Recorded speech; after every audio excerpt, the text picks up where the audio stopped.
आगे बढ़ते हैं। सोनाली डेथ मिस्ट्री से जुड़ी बड़ी खबर इस वक्त सामने आ रही है। गोवा पुलिस आज गुरुग्राम में आरोपी सुधीर सांगवान के फ्लैट पर जाएगी, वहां छानबीन करेगी, सोनाली के फ्लैट से सबूत जुटाएगी। गोवा पुलिस सोनाली की उस कार की भी जांच कर सकती है जो ग्रीन सोसाइटी की पार्किंग में खड़ी है।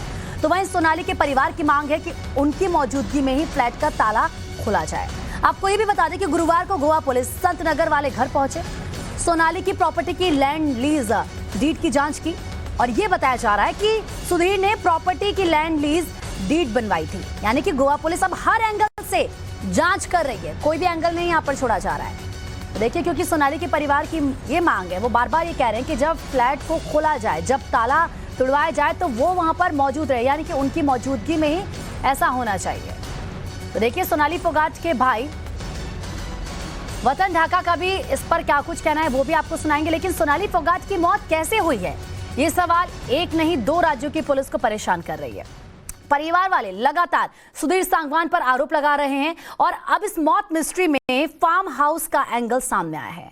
आशंका जताई जा रही है कि 40 करोड़ के एक फार्म हाउस को लेकर सुधीर सांगवान ने ही सोनाली को मौत के मुंह में धकेल दिया। देखिए रिपोर्ट। मेरा दिल है तेरी पनाहों में, आ छुपा लूं तुझे मैं बाहों में। सुधीर सांगवान का व्यवहार सही नहीं था जी, वो दबंगाई किस्म का था और लड़ता रहता था सबसे। सुधीर ने सोनाली का किडनैप कर लिया था। हम फिर हमारे को जब पता चला कि ये लड़ाकू टाइप है, हम फिर बोलते भी नहीं थे मुझसे। सोनाली के पीछे साए की तरह क्यों रहता था सुधीर? ये तो सरासर साजिश हुई है जी। 40 करोड़ के फार्म हाउस के लिए सोनाली का मर्डर।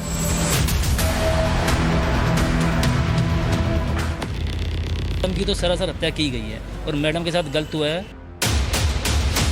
सोनाली फोगाट की मौत का रहस्य हर घंटे उलझता जा रहा है। पहले ड्रग्स और ब्लैकमेलिंग की बात और अब करोड़ों के फार्म हाउस का एंगल। पिछले 3 साल से सुधीर सांगवान कहने को सोनाली फोगाट का पीए था, लेकिन असल कहानी इससे कहीं ज्यादा खतरनाक और चौंकाने वाला है। गोवा और हरियाणा की पुलिस मौत की एक एक गुत्थी को सुलझाने में जुटी है और इस दौरान जितनी बातें, जितने रहस्य, जितनी कहानी, जितनी साजिश सामने आ रही है, वो इस पूरे केस की गुत्थी को पहले से ज्यादा उलझा दिया है। और इस सब के पीछे है सोनाली फोगाट का हिसार के संत नगर वाला फार्म हाउस। सोनाली के फार्म हाउस पर सुधीर सांगवान की नजर थी। सुधीर फार्म हाउस के कागज अपने नाम बनवाए थे। सुधीर 20 साल की लीज पर फार्म हाउस अपने नाम चाहता था।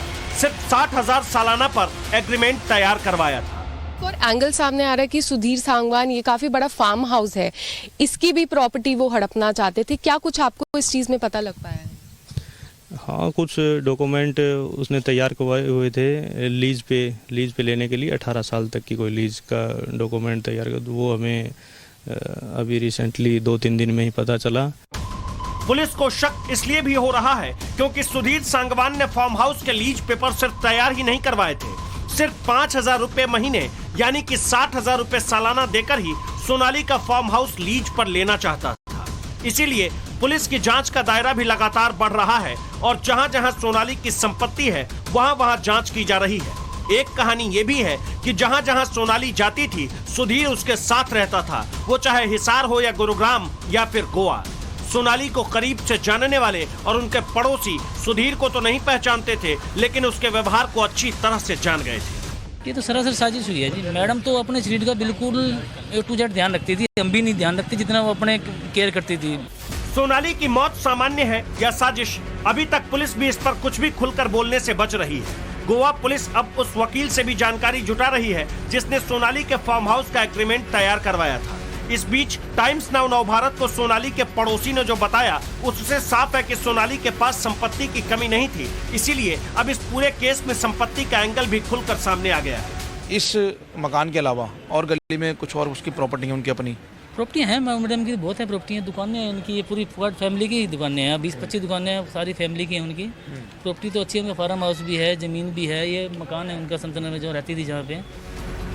सोनाली का फार्म हाउस 6.5 एकड़ में फैला हुआ है। जिस इलाके में फार्म हाउस, वहाँ कीमत 7 करोड़ रुपए एकड़। खबर यह भी है कि हिसार में सोनाली के नाम पर कुछ कमर्शियल प्रॉपर्टी भी थी, जहां अभी दुकानें चल रही है, उसका किराया सीधे सोनाली के खाते में जाता था। सोनाली की नाम पे काफ़ी सारी प्रॉपर्टीज़ थी, हमने उन प्रॉपर्टीज़ को दिखाया भी, चाहे उनका फार्म हाउस हो, संत नगर का मकान हो। और अब आपकी सोनाली की दुकानें दिखाते हैं। संत नगर के मेन रोड पे फोगाट परिवार की काफ़ी सारी प्रॉपर्टी है, जिसमें कमर्शियल दुकानें चल रही हैं। और आप देख सकते हैं 1, 2, 3 करीब यहाँ पे 10 से ज़्यादा दुकानें जो हैं वो फोगाट परिवार की हैं, जिसमें से कुछ जो दुकानें हैं वो सोनाली के हिस्से में भी आती हैं और उनका किराया है वो सोनाली के पास जाता था। अब सवाल है कि सोनाली की मौत मिस्ट्री सुलझेगी कब? एक तरफ गोवा की पुलिस हिसार में है तो गुरुग्राम में सुराग तलाश का काम भी जारी है। दूसरी तरफ इस जांच से परिवार के लोग संतुष्ट नहीं हैं और अब सीबीआई जांच की मांग तेज हो गई है। सीबीआई की जांच नहीं दी गई है, इसमें आप फिर से क्या मिलेंगे एमएल खट्टर जी से? फिर से क्या ये आप एक रिक्वेस्ट आगे रखेंगे? जी बिल्कुल, हो सकता है कि आज या कल हम सीएम साहब से दोबारा मिले जी। सोनाली की मौत का सच क्या है, ये सवाल 2 राज्यों की पुलिस के सामने एक सवाल बनकर खड़ा है, लेकिन इसका जवाब कब तक सामने आएगा और इस केस में और कितने एंगल हैं, ये सामने लाना भी दोनों राज्यों की पुलिस के लिए किसी चुनौती से कम नहीं है। हिसार से मोहित ओम के साथ ब्यूरो रिपोर्ट, टाइम्स नाउ, नव भारत।